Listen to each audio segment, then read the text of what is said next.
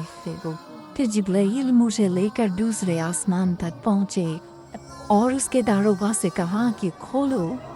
اس آسمان کے داروغہ نے بھی پہلے داروغہ کی طرح پوچھا، پھر کھول دیا۔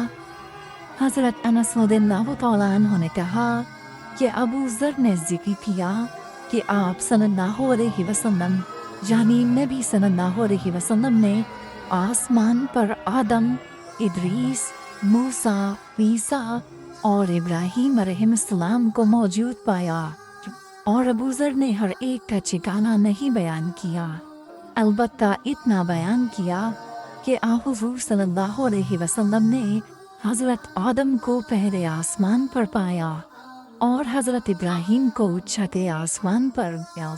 انس نے بیان کیا کہ جب جبرائیل علیہ السلام نبی کریم صلی اللہ علیہ وسلم کے ساتھ ادریس علیہ السلام پر گزرے تو انہوں نے فرمایا کہ آؤ اچھے آئے ہو صالح نبی اور صالح بھائی۔ میں نے پوچھا یہ کون ہے؟ جواب دیا کہ یہ ادریس علیہ السلام۔ پھر موسیٰ علیہ السلام تک پہنچا، انہوں نے فرمایا آؤ اچھے آئے ہو صالح نبی اور صالح بھائی۔ میں نے پوچھا یہ کون ہے؟ جبرائیل نے بتایا کہ یہ موسیٰ ہے۔ پھر میں عیسیٰ علیہ السلام تک پہنچا، انہوں نے کہا آؤ اچھے آئے ہو صالح نبی اور صالح بھائی۔ میں نے پوچھا یہ کون ہے؟ جبرائیل علیہ السلام نے بتایا کہ یہ عیسیٰ ہے۔ پھر میں ابراہیم علیہ السلام تک پہنچا، انہوں نے فرمایا آؤ اچھی آئے ہو صالح نبی اور صالح بیٹے۔ میں نے پوچھا یہ کون ہے؟ جبرائیل علیہ السلام نے بتایا کہ یہ حضرت ابراہیم علیہ السلام ہے۔ ابن شہاب نے کہا کہ مجھے ابو بکر بن حزم نے خبر دی کہ عبداللہ بن عباس اور ابو حبال انصاری رضی اللہ عنہ کہا کرتے تھے کہ نبی کریم صلی اللہ علیہ وسلم نے فرمایا، پھر مجھے جبرائیل لے کر چلے۔ اب میں اس بلند مقام تک پہنچ گیا جہاں میں نے قلم کی آواز سنی جو لکھنے والے فرشتوں کے قلموں کی آواز تھی۔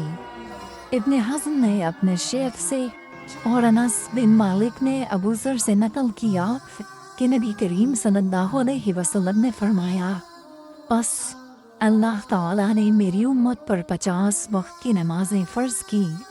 میں یہ حکم لے کر واپس لوٹا۔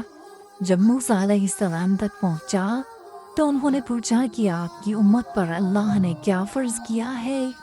میں نے کہا کہ 50 وقت کی نمازیں فرض کی ہے۔ انہوں نے فرمایا آپ واپس اپنے رب کی بارگاہ میں جائیے کیونکہ آپ کی امت اتنی نمازوں کو ادا کرنے کی طاقت نہیں رکھتی ہے۔ میں واپس بارگاہ رب العزت میں گیا تو اللہ نے اس میں سے ایک حصہ کم کر دیا۔ پھر موسیٰ علیہ السلام کے پاس آیا اور کہا کہ ایک حصہ کم کر دیا گیا ہے۔ انہوں نے کہا کہ دوبارہ جائیے کیونکہ آپ کی امت میں اس کی برداشت کی بھی طاقت نہیں ہے۔ پھر میں بارگاہ رب العزت میں حاضر ہوا، پھر ایک حصہ کم ہوا۔ جب موسیٰ کے پاس پہنچا تو انہوں نے فرمایا کہ اپنے رب کی بارگاہ میں پھر جائیے کیونکہ آپ کی امت اس کو بھی برداشت نہ کر سکے گی۔ پھر میں بار بار آیا گیا، پس اللہ تعالیٰ نے فرمایا کہ یہ نمازیں عمل میں 5 ہے اور ثواب میں 50 کے برابر ہے، میری بات بدلی نہیں جاتی۔ اب میں موسیٰ کے پاس آیا تو انہوں نے پھر کہا کہ اپنے رب کے پاس جاؤ، لیکن میں نے کہا کہ مجھے اپنے رب سے شرم آتی ہے۔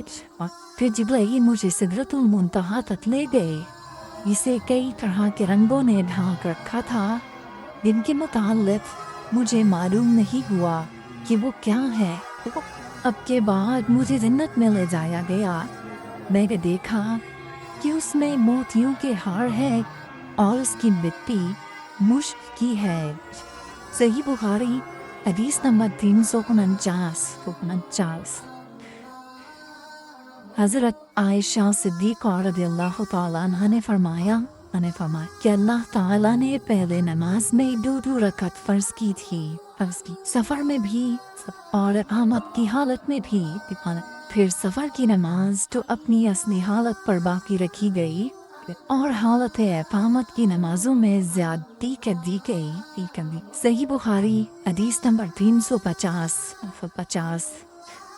ام عطیہ سے روایت ہے، انہوں نے فرمایا کہ ہمیں حکم ہوا کہ ہم عیدین کے دن حائضہ اور پردہ نشین عورتوں کو بھی باہر لے جائیں تاکہ وہ مسلمانوں کے اجتماع اور ان کی دعاؤں میں شریک ہو سکے۔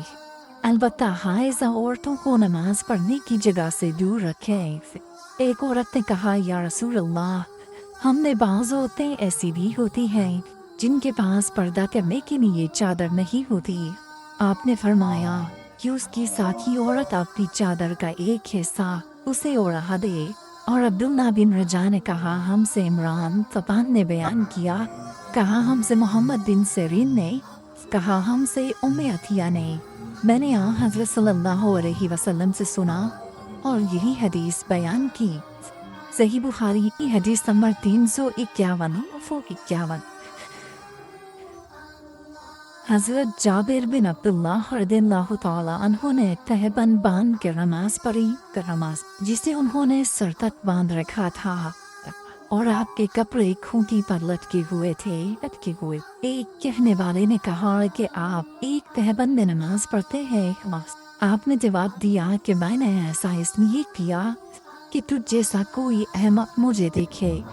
بنا رسول اللہ صلی اللہ علیہ وسلم کے زمانے میں 2 کپڑے بھی کس کے پاس تھے؟ صحیح بخاری حدیث نمبر 352۔ محمد بن منقدر نے کہا کہ میں نے جابر رضی اللہ تعالیٰ عنہ کو ایک کپڑے میں نماز پڑھتے دیکھا اور انہوں نے بتلایا کہ میں نے نبی صلی اللہ علیہ وسلم کو بھی ایک ہی کپڑے میں نماز پڑھتے دیکھا تھا۔ صحیح بخاری حدیث نمبر 353۔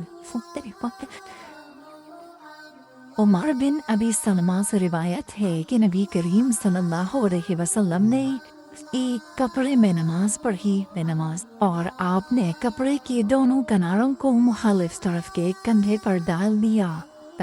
صحیح بخاری حدیث نمبر 354۔ عمر بن ابی سلمہ سے روایت ہے کہ نبی کریم صلی اللہ علیہ وسلم کو ام سلمہ کے گھر میں ایک کپڑے میں نماز پڑھتے دیکھا۔ کپڑے کے دونوں کناروں کو آپ نے دونوں کندھوں پر ڈال رکھا تھا۔ صحیح بخاری حدیث نمبر 355۔ عمر بن ابی سلمہ نے خبر دی کہ میں نے رسول اللہ صلی اللہ علیہ وسلم کو حضرت ام سلمہ کے گھر میں ایک کپڑے میں نماز پڑھتے ہوئے دیکھا۔ آپ اسے لپیٹے ہوئے تھے اور اس کے دونوں کناروں کو دونوں کندھوں پر ڈالے ہوئے تھے۔ صحیح بخاری حدیث نمبر 356۔ ام ہانی بنت ابی طالب کے غلام ابو مرہ یزید نے بیان کیا کہ انہوں نے ام ہانی بنت ابی طالب سے یہ سنا، وہ فرماتی تھی کہ میں فتح مکہ کے موقع پر نبی کریم صلی اللہ علیہ وسلم کی خدمت میں حاضر ہوئی۔ میں نے دیکھا کہ آپ غسل کر رہے ہیں اور آپ کی صاحبزادی فاطمہ پردہ کیے ہوئے ہیں۔ انہوں نے کہا کہ میں نے حضور صلی اللہ علیہ وسلم کو سلام کیا۔ آپ نے پوچھا کہ کون ہے؟ میں نے بتایا کہ ام ہانی بنت ابی طالب ہوں۔ آپ نے فرمایا، اچھی آئی ہو ام ہانی۔ پھر جب آپ نہانے سے فارغ ہو گئے تو اٹھے اور 8 رکعت نماز پڑھی، ایک ہی کپڑے میں لپٹ کر۔ جب آپ نماز پڑھ چکے تو میں نے عرض کی کہ یا رسول اللہ صلی اللہ علیہ وسلم، میرے ماں کے بیٹے حضرت علی بن ابی طالب کا دعویٰ ہے کہ وہ ایک شخص کو ضرور ختم کرے گا۔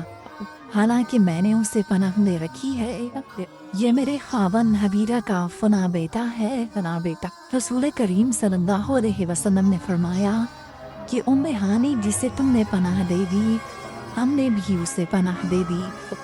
ام ہانی نے کہا کہ یہ نماز چاشت تھی۔ صحیح بخاری حدیث نمبر 357۔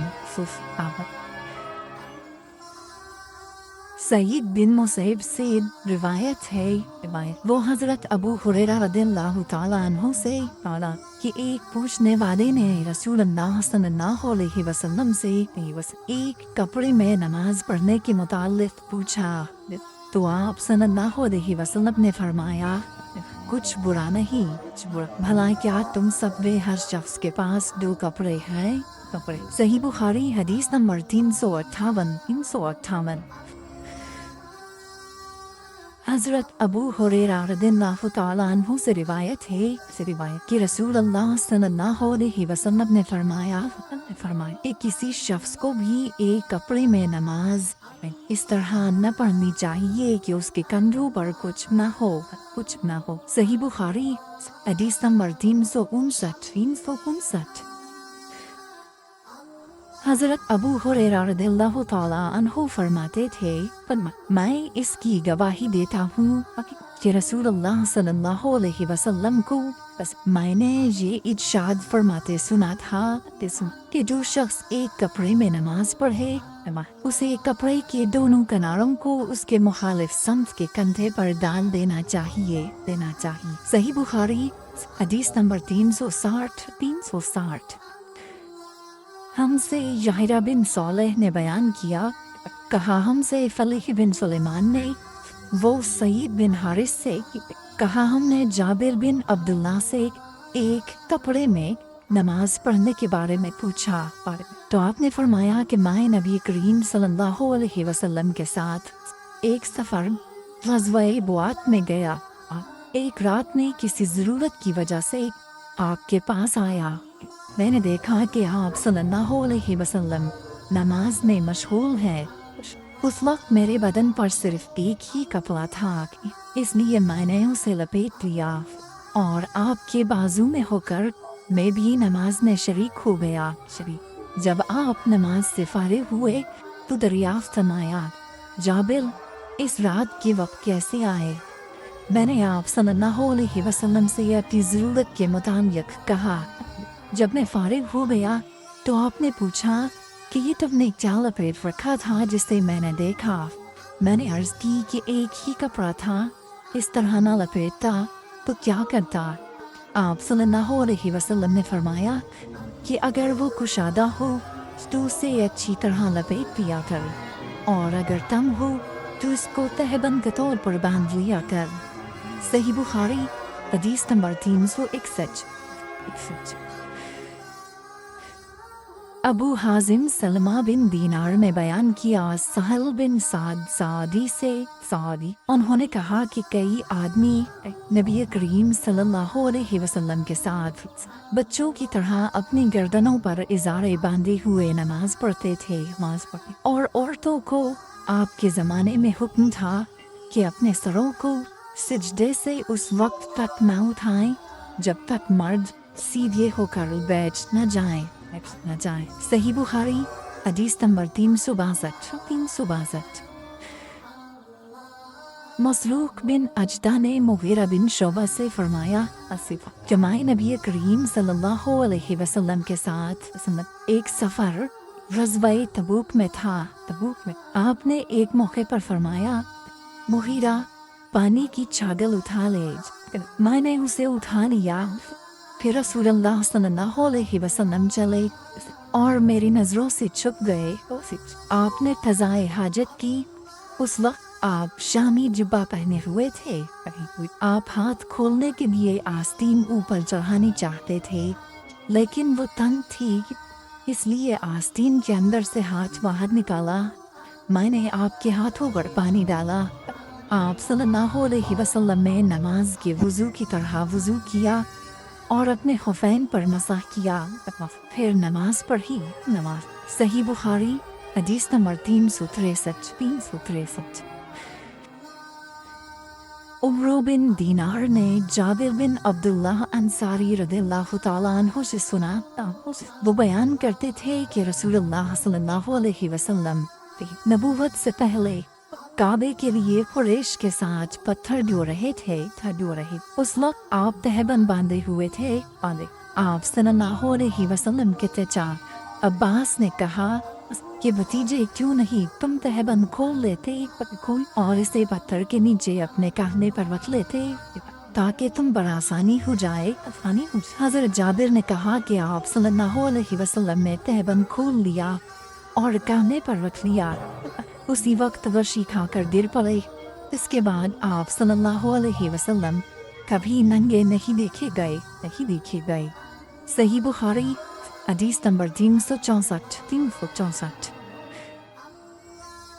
حضرت ابو ہریرہ رضی اللہ تعالیٰ عنہ نے فرمایا کہ ایک شخص نبی صلی اللہ علیہ وسلم کے سامنے کھڑا ہوا اور اس نے صرف ایک کپڑا پہن کر نماز پڑھنے کے بارے میں سوال کیا۔ آپ صلی اللہ علیہ وسلم نے فرمایا کہ کیا تم سبھی لوگوں کے پاس 2 کپڑے ہو سکتے ہیں؟ پھر یہی مسئلہ حضرت عمر رضی اللہ تعالیٰ عنہ سے ایک شخص نے پوچھا تو انہوں نے کہا جب اللہ تعالیٰ نے ہمیں فراغت دی ہے تو تم بھی فراغت کے ساتھ رہو۔ آدمی کو چاہیے کہ نماز میں اپنے کپڑے اکٹھا کر لے۔ کوئی آدمی تہبند اور چادر میں نماز پڑھے، کوئی تہبند اور قمیص، کوئی تہبند اور قبا میں، کوئی پائجامہ اور چادر میں، کوئی پائجامہ اور قمیص میں، کوئی پائجامہ اور قبا میں، کوئی جانگیا اور قبا میں، کوئی جانگیا اور قمیص میں نماز پڑھے۔ ابو ہریرہ رضی اللہ تعالیٰ عنہ نے کہا کہ مجھے یاد آتا ہے کہ آپ نے یہ بھی کہا کہ کوئی جانگیا اور چادر میں نماز پڑھے۔ صحیح بخاری حدیث نمبر 365۔ ابن عمر رضی اللہ تعالیٰ عنہ نے فرمایا کہ رسول اللہ صلی اللہ علیہ وسلم سے ایک آدمی نے پوچھا کہ احرام باندھنے والے کو کیا پہننا چاہیے، تو آپ نے فرمایا کہ نہ قمیص پہنے، نہ پاجامہ، نہ باران کوٹ اور نہ ایسا کپڑا جس میں زعفران لگا ہوا ہو، اور نہ ورس لگا ہوا کپڑا۔ پھر اگر کسی شخص کو جوتیاں نہ ملے جن میں پاؤں کھلا رہتا ہو، وہ موزے کاٹ کر پہن لے تاکہ وہ ٹخنوں سے نیچے ہو جائیں۔ اور ابن ابی ذئب نے اس حدیث کو نافع سے بھی روایت کیا۔ انہوں نے ایسا ہی حضرت صلی اللہ علیہ وسلم سے بھی روایت کیا ہے۔ صحیح بخاری حدیث نمبر 366۔ عبید اللہ بن عبداللہ بن عتبہ نے ابو سعید خدری سے روایت کیا ہے کہ نبی کریم صلی اللہ علیہ وسلم نے سما کی طرح کپڑا بدن پر لپیٹ لینے سے منع فرمایا، اور اس سے بھی منع فرمایا کہ آدمی ایک کپڑے پر اجتماع کرے اور اس کی شرمگاہ پر علیحدہ کوئی دوسرا کپڑا نہ ہو۔ صحیح بخاری حدیث نمبر 367۔ اعرج ابو ہریرہ رضی اللہ تعالیٰ عنہ سے نقل کرتے ہیں کہ نبی کریم صلی اللہ علیہ وسلم نے 2 طرح کی بی و فروخت سے منع فرمایا۔ ایک تو چھونے کی بی سے، دوسرے پھینکنے کی بی سے، اور استعمال سما سے جس کا بیان اوپر گزرا، اور ایک کپڑے میں گوت مار کر بیچنے سے۔ صحیح بخاری حدیث نمبر 368۔ حمید بن عبد الرحمن بن عوف نے خبر دی کہ حضرت ابو ہریرہ رضی اللہ تعالیٰ عنہ نے فرمایا کہ اس حج کے موقع پر مجھے حضرت ابو بکر نے یوم نحر ذی الحج کی 10ویں تاریخ میں اعلان کرنے والوں کے ساتھ بھیجا، تاکہ ہم بنا میں اس بات کا اعلان کر دیں کہ اس سال کے بعد کوئی مشرک حج نہیں کر سکتا اور کوئی شخص ننگے ہو کر بیت اللہ کا طواف نہیں کر سکتا۔ حمید بن عبد الرحمن نے کہا اس کے بعد رسول اللہ صلی اللہ علیہ وسلم نے حضرت علی رضی اللہ تعالیٰ عنہ کو حضرت ابو بکر کے پیچھے بھیجا اور انہیں حکم دیا کہ وہ سورہ برت پڑھ کر سنا دے اور اس کے مضامین کا عام اعلان کر دیں۔ اعلان ابو ہریرہ رضی اللہ تعالیٰ عنہ فرماتے ہیں کہ حضرت علی رضی اللہ تعالیٰ عنہ نے ہمارے ساتھ نہر کے دن مینا میں 10ویں تاریخ کو یہ سنایا کہ آج کے بعد کوئی مشرک نہ حج کر سکے گا اور نہ بیت اللہ کا طواف کوئی شخص ننگے ہو کر سکے گا صحیح بخاری حدیث نمبر 369 عبد الرحمن بن ابو موالی نے محمد بن مقدر سے کہا میں جابر بن عبداللہ انصاری کی خدمت میں حاضر ہوا وہ ایک کپڑا اپنے بدن پر لپیٹے ہوئے نماز پڑھ رہے تھے حالانکہ ان کی چادر الگ رکھی ہوئی تھی جب آپ نماز سے فارغ ہوئے تو ہم نے کہا اے ابو عبداللہ آپ کی چادر رکھی ہوئی ہے اور آپ اسے اوڑھے بغیر نماز پڑھ رہے ہیں ہم نے فرمایا میں نے چاہا کہ تم جیسے جاہل لوگ مجھے اس طرح نماز پڑھتے دیکھ لیں میں نے بھی نبی صلی اللہ علیہ وسلم کو اسی طرح ایک کپڑے میں نماز پڑھتے دیکھا تھا صحیح بخاری حدیث نمبر 370 عبدالعزیز بن صہیب نے انس بن مالک رضی اللہ تعالیٰ عنہ سے روایت کی کہ نبی کریم صلی اللہ علیہ وسلم غزوہ خیبر میں تشریف لے گئے ہم نے وہاں فجر کی نماز اندھیرے ہی میں پڑھی پھر نبی صلی اللہ علیہ وسلم سوار ہوئے اور ابو طلحہ بھی سوار ہوئے میں ابو طلحہ کے پیچھے بیٹھا ہوا تھا نبی صلی اللہ علیہ وسلم نے اپنی سواری کا رخ خیبر کی گلیوں کی طرف کر دیا میرا گھٹنا نبی کریم صلی اللہ علیہ وسلم کی ران سے چھو جاتا تھا پھر نبی کریم صلی اللہ علیہ وسلم نے اپنی ران سے تہبند کو ہٹایا یہاں تک کہ میں نبی کریم صلی اللہ علیہ وسلم کی شفاف اور سفید رانوں کی سفیدی اور چمک دیکھنے لگا جب آپ خیبر کی بستی میں داخل ہوئے تو آپ صلی اللہ علیہ وسلم نے فرمایا کہ اللہ اکبر اللہ سب سے بڑا ہے خیبر برباد ہو گیا جب ہم کسی قوم کے آنگن میں اتر جائیں تو ڈرائے ہوئے لوگوں کی صبح منحوس ہو جاتی ہے آپ نے یہ 3 مرتبہ فرمایا انس رضی اللہ تعالی عنہ نے کہا کہ خیبر کے یہودی لوگ اپنے کاموں کے لیے باہر نکلے ہی تھے کہ وہ چلا اٹھے محمد صلی اللہ علیہ وسلم آن پہنچے اور عبدالعزیز راوی نے کہا کہ بعض حضرت انس رضی اللہ تعالیٰ عنہ سے روایت کرنے والے ہمارے ساتھیوں نے والخمیس کا لفظ بھی نقل کیا ہے یعنی وہ چلا اٹھے کہ محمد لشکر لے کر پہنچ گئے بس ہم نے خیبر لڑ کر فتح کر لیا اور قیدی جمع کیے گئے پھر وہی رضی اللہ تعالیٰ عنہ آئے اور عرض کی کہ یا رسول اللہ صلی اللہ علیہ وسلم قیدیوں میں سے کوئی باندی مجھے عنایت کیجیے آپ صلی اللہ علیہ وسلم نے فرمایا کہ جاؤ کوئی باندی لے لو انہوں نے صفیہ بنت حی کو لے لیا پھر ایک شخص نبی کریم صلی اللہ علیہ وسلم کی خدمت میں حاضر ہوا اور عرض کی کہ یا رسول اللہ صفیہ جو قریظہ اور نزیر کے سردار کی بیٹی ہے انہیں آپ نے ضحیہ کو دے دیا وہ تو صرف آپ ہی کے لیے مناسب تھی اس پر آپ نے فرمایا کہ وحیہ کو صفیہ کے ساتھ بلاؤ وہ لائے گئے جب نبی کریم صلی اللہ علیہ وسلم نے انہیں دیکھا تو فرمایا کہ قیدیوں میں سے کوئی اور باندی لے لو راوی نے کہا کہ پھر نبی کریم صلی اللہ علیہ وسلم نے صفیہ کو آزاد کر دیا اور انہیں اپنے نکاح میں لے لیا ثابت بنانی نے حضرت انس رضی اللہ تعالیٰ عنہ سے پوچھا کہ ابو حمزہ ان کا مہر حضور صلی اللہ علیہ وسلم نے کیا رکھا تھا حضرت انس رضی اللہ عنہ نے فرمایا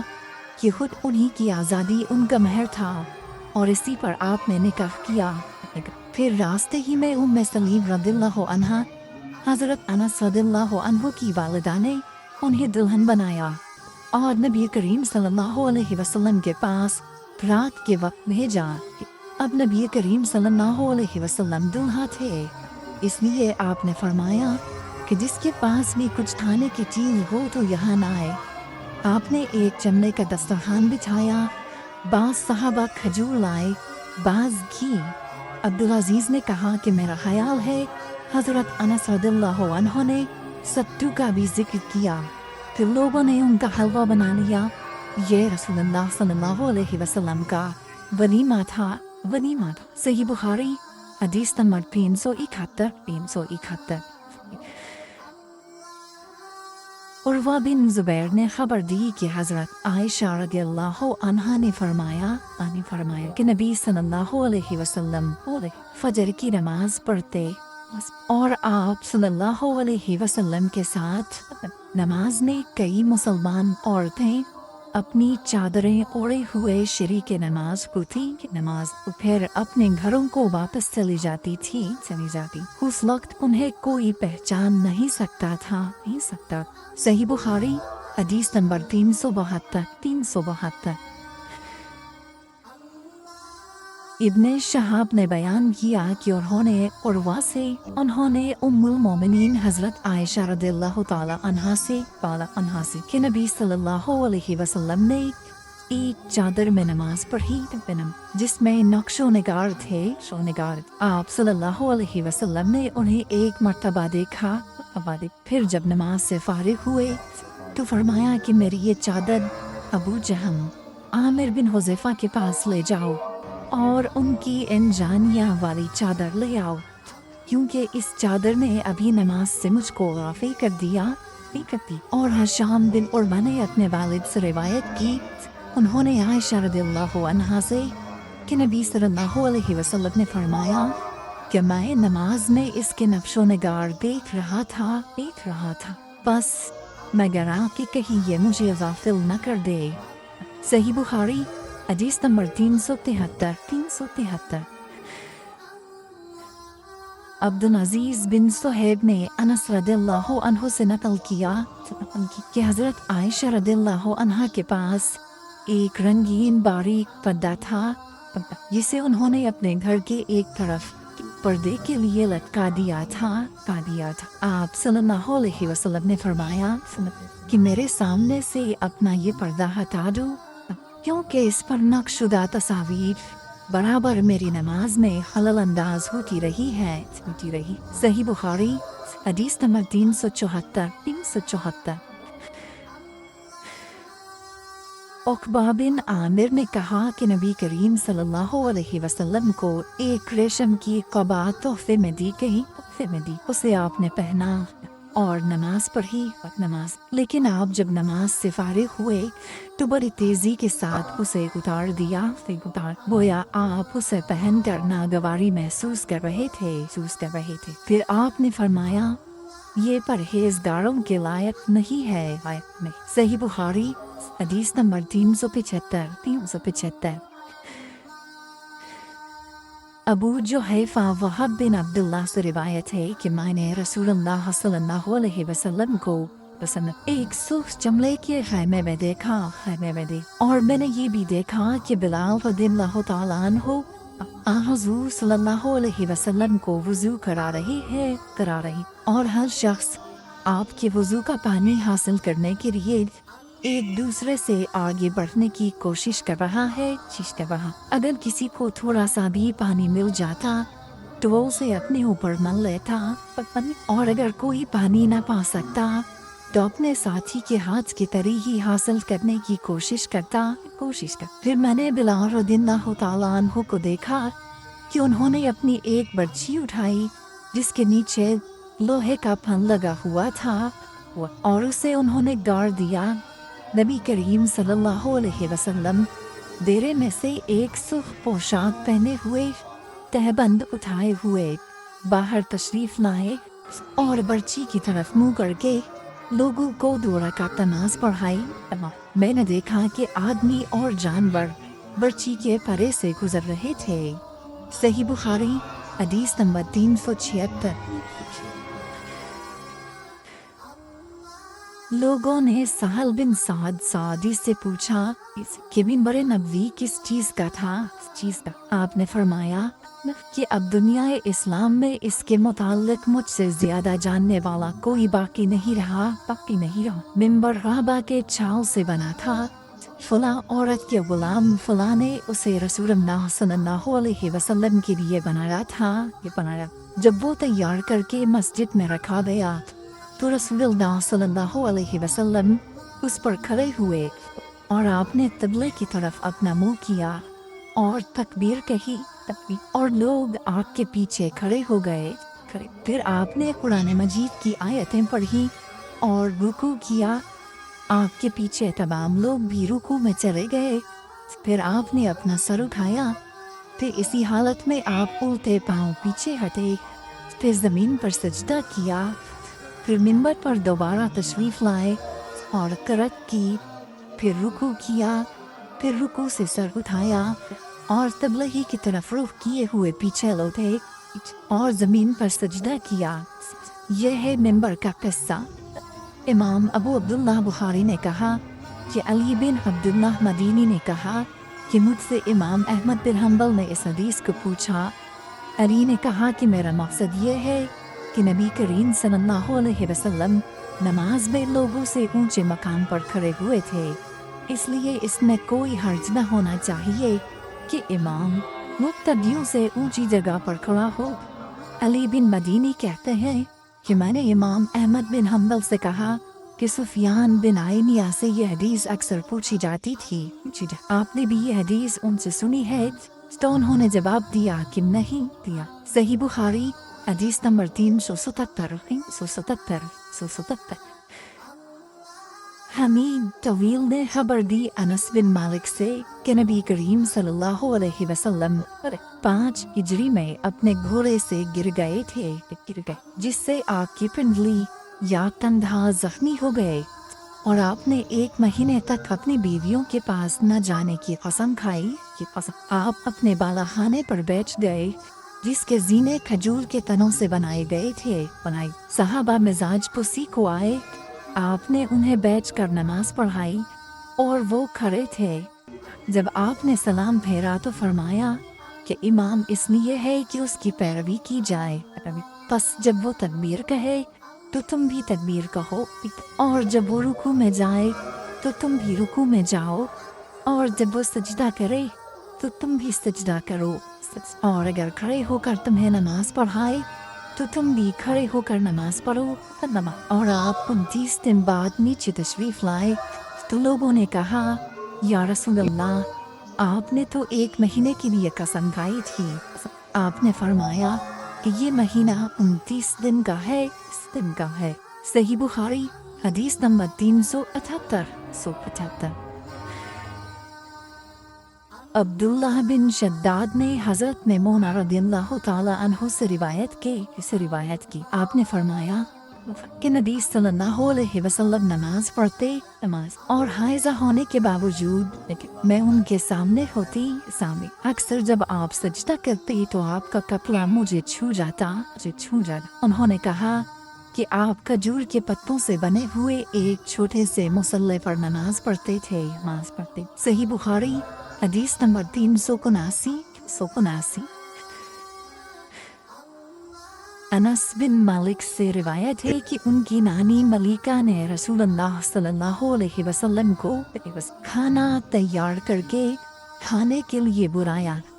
آپ نے کھانے کے بعد فرمایا کہ آؤ تمہیں نماز پڑھا دوں. انس رضی اللہ تعالیٰ عنہ نے کہا کہ میں نے اپنے گھر سے ایک بوریا اٹھایا جو کثرت استعمال سے کالا ہو گیا تھا. میں نے اس پر پانی چھڑکا. پھر رسول اللہ صلی اللہ علیہ وسلم نماز کے لیے اسی بوریے پر کھڑے ہوئے، اور میں اور ایک یتیم کہ رسول اللہ صلی اللہ علیہ وسلم کے غلام ابو زمیرہ کے نلکے ضمیرہ آپ کے پیچھے صف باندھ کر کھڑے ہو گئے، اور بوڑھی عورت انس کی نانی ملیکہ ہمارے پیچھے کھڑی ہوئی. پھر رسول اللہ صلی اللہ علیہ وسلم نے ہمیں 2 رکعت نماز پڑھائی اور واپس گھر تشریف لے گئے. صحیح بخاری حدیث نمبر 380. ام المومنین میمونہ رضی اللہ تعالی عنہا سے روایت ہے، انہوں نے کہا کہ نبی کریم صلی اللہ علیہ وسلم سجدہ گاہ یعنی چھوٹے مصلی پر نماز پڑھا کرتے تھے. صحیح بخاری حدیث نمبر 381. حضرت عائشہ رضی اللہ عنہا نے فرمایا کہ میں رسول اللہ صلی اللہ علیہ وسلم کے آگے سو جاتی اور میرے پاؤں آپ کے قبلے میں ہوتے، جب آپ سجدہ کرتے تو میرے پاؤں کو آہستہ سے دبا دیتے، میں اپنے پاؤں سمیٹ لیتی، اور آپ جب کھڑے ہو جاتے تو میں انہیں پھر پھیلا دیتی، ہے نا۔ ان دنوں گھروں میں چراغ بھی نہیں ہوا کرتے تھے۔ صحیح بخاری حدیث نمبر 382۔ عروہ نے خبر دی کہ حضرت عائشہ رضی اللہ تعالیٰ عنہا نے انہیں بتایا کہ رسول اللہ صلی اللہ علیہ وسلم اپنے گھر کے بچھونے پر نماز پڑھتے، اور حضرت عائشہ رضی اللہ تعالیٰ عنہا آپ کے اور قبلے کے درمیان اس طرح لیٹی ہوتی جیسے نماز کے لیے جنازہ رکھا جاتا ہے۔ صحیح بخاری حدیث نمبر 383۔ عروہ بن زبیر سے روایت ہے کہ نبی کریم صلی اللہ علیہ وسلم اس بچھونے پر نماز پڑھتے جس پر آپ اور حضرت عائشہ رضی اللہ تعالیٰ عنہا سوتے، اور حضرت عائشہ رضی اللہ تعالیٰ عنہا آپ کے اور قبلے کے درمیان اس بستر پر لیٹی رہتی۔ صحیح بخاری حدیث نمبر 384۔ انس بن مالک رضی اللہ تعالیٰ عنہ نے کہا کہ ہم نبی کریم صلی اللہ علیہ وسلم کے ساتھ نماز پڑھتے تھے، پھر سخت گرمی کی وجہ سے کوئی ہم میں سے اپنے کپڑے کا کنارہ سجدے کی جگہ رکھ لیتا۔ صحیح بخاری حدیث نمبر 385۔ ابو مسلمہ سعید بن یزید ازدی نے انس بن مالک رضی اللہ تعالیٰ عنہ سے پوچھا کہ کیا نبی کریم صلی اللہ علیہ وسلم اپنی جوتیاں پہن کر نماز پڑھتے تھے؟ تو انہوں نے فرمایا کہ ہاں۔ صحیح بخاری حدیث نمبر 386۔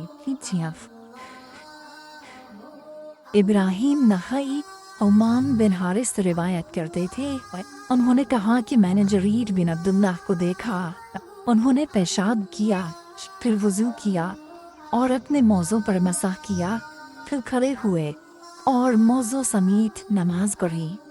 آپ سے جب اس کے متعلق پوچھا گیا تو فرمایا کہ میں نے نبی کریم صلی اللہ علیہ وسلم کو ایسا ہی کرتے دیکھا ہے۔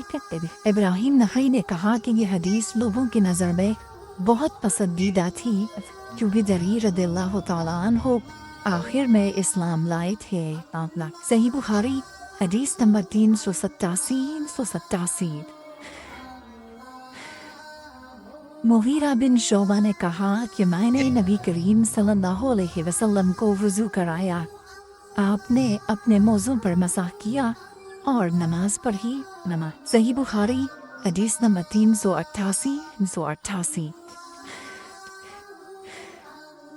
حذیفہ رضی اللہ تعالیٰ عنہ نے ایک شخص کو دیکھا جو رکوع اور سجدہ پوری طرح نہیں کرتا تھا۔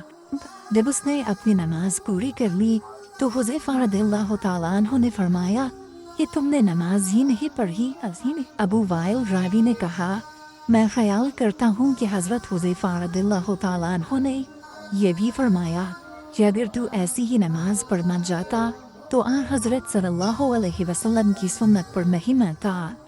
صحیح بخاری حدیث نمبر 389۔ عبداللہ بن مالک بن بحینہ سے روایت ہے کہ نبی کریم صلی اللہ علیہ وسلم جب نماز پڑھتے تو اپنے بازوؤں کے درمیان اس قدر کشادگی کر دیتے کہ دونوں بغلوں کی سفیدی ظاہر ہونے لگتی تھی۔ اور لیث نے یوں کہا کہ مجھ سے جعفر بن ربیعہ نے اسی طرح حدیث بیان کی۔ صحیح بخاری حدیث نمبر 390۔ انس بن مالک رضی اللہ تعالیٰ عنہ نے کہا کہ رسول اللہ صلی اللہ علیہ وسلم نے فرمایا جس نے ہماری طرح نماز پڑھی اور ہماری طرح قبلے کی طرف منہ کیا اور ہمارے ذبیحہ کو کھایا تو وہ مسلمان ہے جس کے لیے اللہ اور اس کے رسول کی پناہ ہے۔ بس تم اللہ کے ساتھ اس کی دی ہوئی پناہ میں خیانت نہ کرو۔ صحیح بخاری حدیث نمبر 391۔ انس بن مالک رضی اللہ تعالیٰ عنہ سے روایت ہے کہ رسول اللہ صلی اللہ علیہ وسلم نے فرمایا مجھے حکم دیا گیا ہے کہ میں لوگوں کے ساتھ جنگ کروں یہاں تک کہ وہ لا الہ الا اللہ کہے بس جب وہ اس کا اقرار کر لیں اور ہماری طرح نماز پڑھنے لگے اور ہمارے قبلے کی طرف نماز میں منہ کریں اور ہمارے ذبیحہ کو کھانے لگے تو ان کا خون اور ان کے اموال ہم پر حرام ہو گئے مگر کسی حق کے بدلے اور باطن میں ان کا حساب اللہ پر رہے گا۔ صحیح بخاری حدیث نمبر 392۔ میمون بن سیاح نے حضرت انس بن مالک رضی اللہ تعالیٰ عنہ سے پوچھا کہ اے ابو حمزہ، آدمی کی جان اور مال پر زیادتی کو کیا چیزیں حرام کرتی ہیں؟ تو انہوں نے فرمایا کہ جس نے گواہی دی کہ اللہ کے سوا کوئی معبود نہیں اور ہمارے قبلے کی طرف منہ کیا اور ہماری نماز کی طرح نماز پڑھی اور ہمارے ذبیحہ کو کھایا تو وہ مسلمان ہے۔ پھر اس کے وہی حقوق ہیں جو عام مسلمانوں کے ہیں اور اس کی وہی ذمہ داریاں ہیں جو عام مسلمانوں پر ہیں۔ اور ابن ابی مریم نے کہا ہمیں یحییٰ بن ایوب نے خبر دی، انہوں نے کہا ہم سے حمید نے حدیث بیان کی، انہوں نے کہا ہم سے انس بن مالک رضی اللہ عنہ نے نبی کریم صلی اللہ علیہ وسلم سے نقل کر کے حدیث بیان کی۔ صحیح بخاری حدیث نمبر 393۔ ابو ایوب انصاری رضی اللہ تعالیٰ عنہ سے روایت ہے کہ رسول اللہ صلی اللہ علیہ وسلم نے فرمایا جب تم قضائے حاجت کے لیے جاؤ تو اس وقت نہ قبلے کی طرف منہ کرو اور نہ پیچھ کرو بلکہ مشرق یا مغرب کی طرف اس وقت اپنا منہ کر لیا کرو۔ ابو ایوب نے فرمایا کہ ہم جب شام میں آئے تو یہاں کے بیت الخلا قبلہ روف بنے ہوئے تھے، جب ہم قضائے حاجت کے لیے جاتے تو ہم مڑ جاتے اور اللہ عز و جل سے استغفار کرتے تھے اور ظاہری نے عطا سے اس حدیث کو اسی طرح روایت کیا۔ اس میں یوں ہے کہ عطا نے کہا میں نے ابو ایوب سے سنا، انہوں نے اسی طرح حضرت صلی اللہ علیہ وسلم سے سنا۔ صحیح بخاری حدیث نمبر 394۔ عمر بن دینار نے کہا ہم نے عبداللہ بن عمر رضی اللہ تعالیٰ عنہ سے ایک ایسے شخص کے بارے میں پوچھا جس نے بیت اللہ کا طواف عمرے کے لیے کیا لیکن صفا اور مروہ کی سعی نہیں کی، کیا ایسا شخص بیت اللہ کے طواف کے بعد اپنی بیوی سے صحبت کر سکتا ہے؟ آپ نے جواب دیا کہ نبی کریم صلی اللہ علیہ وسلم تشریف لائے، آپ نے 7 مرتبہ بیت اللہ کا طواف کیا اور مقام ابراہیم کے پاس 2 رکعت نماز پڑھی، پھر صفا اور مروہ کی سعی کی اور تمہارے لیے نبی کریم صلی اللہ علیہ وسلم کی زندگی بہترین نمونہ ہے۔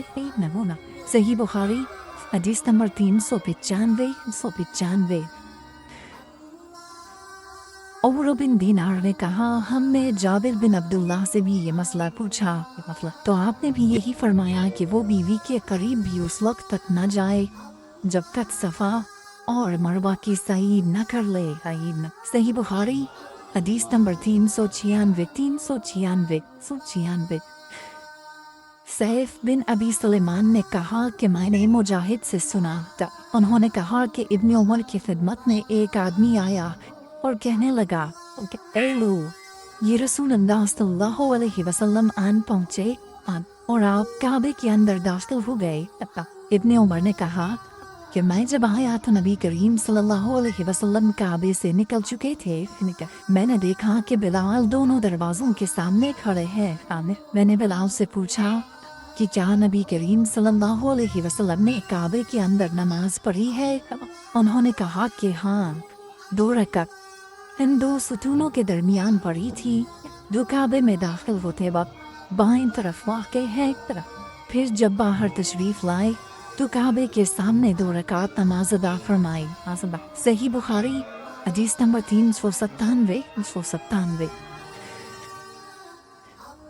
عطا بن ابی رباح نے کہا کہ میں نے ابن عباس رضی اللہ تعالیٰ عنہ سے سنا کہ جب نبی کریم صلی اللہ علیہ وسلم کعبے کے اندر تشریف لے گئے تو اس کے چاروں کونوں میں آپ نے دعا کی اور نماز پڑھی پھر جب باہر تشریف لائے تو 2 رکعت نماز کعبے کے سامنے پڑھی اور فرمایا کہ یہی قبلہ ہے، یہی قبلہ۔ صحیح بخاری حدیث نمبر 398 حضرت براء بن عازب رضی اللہ تعالیٰ عنہ سے روایت ہے کہ نبی کریم صلی اللہ علیہ وسلم نے 16 یا 17 ماہ تک بیت المقدس کی طرف منہ کر کے نمازیں پڑھی اور رسول اللہ صلی اللہ علیہ وسلم دل سے چاہتے تھے کہ کعبے کی طرف منہ کر کے نماز پڑھے آخر اللہ تعالیٰ نے یہ آیت نازل فرمائی، ہم آپ کا آسمان کی طرف بار بار چہرہ اٹھانا دیکھتے ہیں پھر آپ نے کعبے کی طرف منہ کر لیا اور احمقوں نے جو یہودی تھے کہنا شروع کیا کہ انہیں اگلے قبلے سے کس چیز نے پھیر دیا۔ آپ فرما دیجئے کہ اللہ ہی کی ملکیت ہے مشرق اور مغرب، اللہ جس کو چاہتا ہے سیدھے راستے کی ہدایت کر دیتا ہے۔ جب قبلہ بدلا تو ایک شخص نے نبی کریم صلی اللہ علیہ وسلم کے ساتھ نماز پڑھی، پھر نماز کے بعد وہ چلا اور انصار کی ایک جماعت پر اس کا گزر ہوا جو عصر کی نماز بیت المقدس کی طرف منہ کر کے پڑھ رہے تھے۔ اس شخص نے کہا کہ میں گواہی دیتا ہوں کہ میں نے نبی کریم صلی اللہ علیہ وسلم کے ساتھ وہ نماز پڑھی ہے جس میں آپ نے موجودہ قبلہ کعبے کی طرف منہ کر کے نماز پڑھی ہے۔ پھر وہ جماعت نماز کی حالت میں ہی مڑ گئی اور کعبے کی طرف منہ کر لیا۔ صحیح بخاری حدیث نمبر 399۔ جابر بن عبداللہ نے فرمایا کہ نبی کریم صلی اللہ علیہ وسلم اپنی سواری پر خواہ اس کا رخ کسی طرف ہو نفل نماز پڑھتے تھے، لیکن جب فرض نماز پڑھنا چاہتے تو سواری سے اتر جاتے اور قبلے کی طرف منہ کر کے نماز پڑھتے۔